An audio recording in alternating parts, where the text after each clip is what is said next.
All right, guys, Dr. Zach here, Advanced Spine and Joint Center. We're going through some hip hinge motion. So here, this casual shortstop stance. I'm just gonna hinge my hips backwards, shins stay pretty straight, and I'm gonna let my hands really bear weight into my knees. So I've got my hands cupped with my fingers on the outside, thumbs on the inside, trying to fold about the hip sockets, and I'm really literally bearing weight from the hands into the knees and down into the floor. Okay, this should be kind of a casual position. It shouldn't be like a hard work position.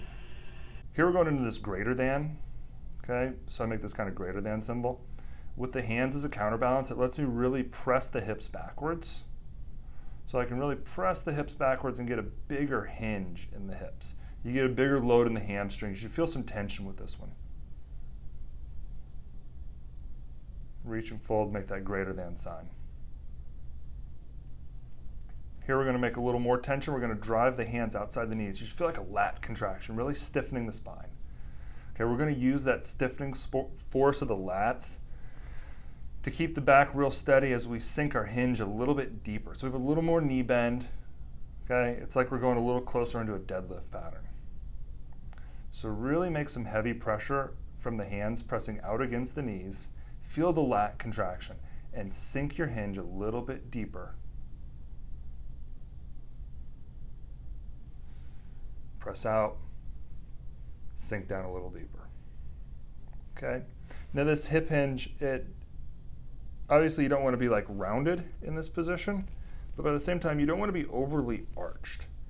You don't want to feel like you're trying to be vertical. Your chest shouldn't be facing the mirror. Your chest should be facing somewhat down and in front of you. Okay. If you're facing down your toes, that's wrong. But if you're facing your chest up at the mirror in front of you, you're working too hard. Okay. You're putting your spine in a little more extension than it needs to be. We want to be casual here, okay? You should be able to just kind of breathe comfortably. This could be a position of rest. Pelvic floor and diaphragm staying square to each other, or belt and bra strap staying square to each other, okay? This hinge is the foundation for a lot of future movements. Okay, here's a couple ways to train it. We can have the pole in front of us, keeping the nose, chest, and groin against the pole. Okay, like I'm trying to shoot the bottom of the pole back between my legs.